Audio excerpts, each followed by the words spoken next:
ಮಂಡ್ಯ ಜಿಲ್ಲೆಯಲ್ಲಿ ಅಕ್ರಮಗಳು ಭಾರಿ ನಡೀತಾ ಇದೆ ಅನ್ನುವಂತಹ ಆರೋಪಗಳು ಸಾಕಷ್ಟು ಇದೆ. ಈಗ ಮತ್ತೊಂದು ಅಕ್ರಮ ಬೆಳಕಿಗೆ ಬಂದಿರೋದು ಯಾವುದು ಅನ್ನೋದನ್ನ ನೋಡೋಣ. ಡೀಟೇಲ್ ರಿಪೋರ್ಟ್ ಇದೆ.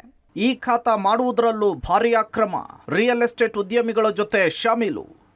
ಸರ್ಕಾರ ಮನೆ ಕಟ್ಟುವವರಿಗೆ ಎಲ್ಲ ಸವಲತ್ತುಗಳನ್ನು ನೀಡಬೇಕು ಅಂಥೇಳಿ ಗ್ರಾಮಾಂತರ ಪ್ರದೇಶದಲ್ಲಿ ಗ್ರಾಮ ಪಂಚಾಯಿತಿಗಳ ಮೂಲಕ ಈ ಖಾತಾಗಳನ್ನು ಸೃಷ್ಟಿಸುತ್ತಿದೆ. ಈ ಖಾತೆಯನ್ನು ಮಂಡ್ಯದ ಇಂಡುವಾಳು ಗ್ರಾಮ ಪಂಚಾಯಿತಿಯಲ್ಲಿ ಅಧಿಕಾರಿಗಳು ಸಂಪೂರ್ಣವಾಗಿ ದುರುಪಯೋಗ ಮಾಡಿಕೊಂಡಿರೋದು ಬೆಳಕಿಗೆ ಬಂದಿದೆ. ಹಣದಾಸೆಗೆ ರಿಯಲ್ ಎಸ್ಟೇಟ್ ಉದ್ಯಮಿಗಳೊಂದಿಗೆ ಅಧಿಕಾರಿಗಳು ಶಾಮೀಲಾಗಿ ಈ ಖಾತಾಗಳನ್ನು ಅಕ್ರಮವಾಗಿ ಮಾಡಿದ್ದಾರೆ ಅಂಥೇಳಿ ಉಪಲೋಕಾಯುಕ್ತ ಬಿ ವೀರಪ್ಪ ಅವರ ಭೇಟಿ ವೇಳೆ ಬೆಳಕಿಗೆ ಬಂದಿದೆ. ಕಳೆದ ಮೇ ತಿಂಗಳಲ್ಲಿ ಉಪಲೋಕಾಯುಕ್ತ ಬಿ ವೀರಪ್ಪ ಅವರು ಮಂಡ್ಯ ಜಿಲ್ಲೆಯ ಹಲವು ಗ್ರಾಮ ಪಂಚಾಯಿತಿಗಳಿಗೆ ವಿಸಿಟ್ ಕೊಟ್ಟಿದ್ರು.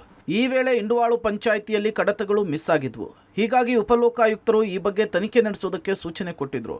ಈ ತನಿಖೆ ನಡೆಯುವ ವೇಳೆ ಇಲ್ಲಿ ಈ ಖಾತಾಗಳ ಅಕ್ರಮವಾಗಿದೆ ಅನ್ನೋದು ಗೊತ್ತಾಗಿದೆ. ಇಲ್ಲಿ ಗ್ರಾಮ ಪಂಚಾಯಿತಿ ಅಧಿಕಾರಿಗಳು ರಿಯಲ್ ಎಸ್ಟೇಟ್ ಉದ್ಯಮಿಗಳ ಜೊತೆಗೆ ಸೇರಿಕೊಂಡು ಅಕ್ರಮ ಬಡಾವಣೆಗಳನ್ನು ಮಾಡುವುದಕ್ಕೆ ಒಂದು ಖಾತೆಗೆ 1 ಲಕ್ಷ ರೂಪಾಯಿ ಹಣ ಪಡ್ಕೊಂಡು ಅಕ್ರಮವಾಗಿ ಈ ಖಾತಾ ಮಾಡಿಕೊಟ್ಟಿದ್ದಾರೆ ಅನ್ನೋದು ಗೊತ್ತಾಗ್ತಿದೆ. 2021ರಿಂದ 2025ರಲ್ಲಿ ಇಂಡುವಾಳು ಪಂಚಾಯಿತಿಯಲ್ಲಿ 1929 ಖಾತೆಗಳನ್ನು ಮಾಡಿಕೊಡಲಾಗಿದೆ.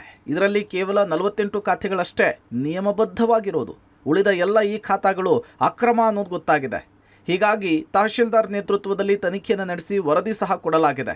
ಇದೀಗ 2ನೇ ಹಂತದಲ್ಲಿ ಸದ್ಯ ಈ ಸಂಬಂಧ ಇಒ ಲೋಕೇಶ್ ಮೂರ್ತಿ ನೇತೃತ್ವದಲ್ಲಿ ಇನ್ವೆಸ್ಟಿಗೇಷನ್ ನಡೀತಿದೆ. ಸುಮಾರು 1000ಕ್ಕೂ ಹೆಚ್ಚಿನ ಒಂದು ಈ ಸ್ವತ್ತುಗಳು ಪ್ರೊಸೀಜರಲ್ ವೈಲೇಷನ್ಸ್ ಆಗಿದೆ ಅನ್ನುವಂಥದ್ದು ಅವರ ರಿಪೋರ್ಟ್ನಲ್ಲಿ ಅವರು ಕೊಟ್ಟಿದ್ದಾರೆ ಅಂತ ಹೇಳಿದ್ದಾರೆ. ಪ್ರೊಸೀಜರಲ್ ವೈಲೇಷನ್ ಆಗಿದ್ರೆ ಯಾರ ಸಮಯದಲ್ಲಿ ಆಗಿದೆ ಅನ್ನೋದನ್ನ ಕೇಳಿದ್ವಿ.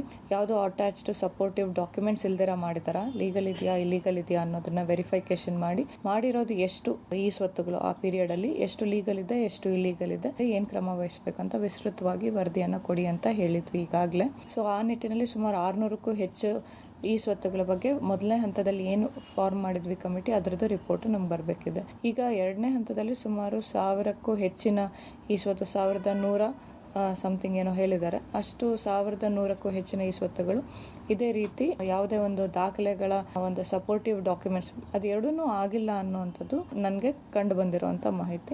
ಒಟ್ಟಾರೆ ಜನರ ಅನುಕೂಲಕ್ಕೆ ಕೆಲಸ ಮಾಡಿಕೊಡ್ಬೇಕಾದಂತಹ ಅಧಿಕಾರಿಗಳು ಹಣದಾಸೆಗೆ ಇಷ್ಟೊಂದು ಪ್ರಮಾಣದಲ್ಲಿ ಅಕ್ರಮವೆಸಗಿರೋದು ಸೋಜಿಗದ ವಿಚಾರ. ಇನ್ವೆಸ್ಟಿಗೇಷನ್ ಬಳಿಕ ಇವರುಗಳಿಗೆ ಯಾವ ಶಿಕ್ಷೆ ಆಗುತ್ತೆ ಅನ್ನೋದನ್ನ ಕಾದು ನೋಡಬೇಕಿದೆ. Rohit, public TV, Mandya.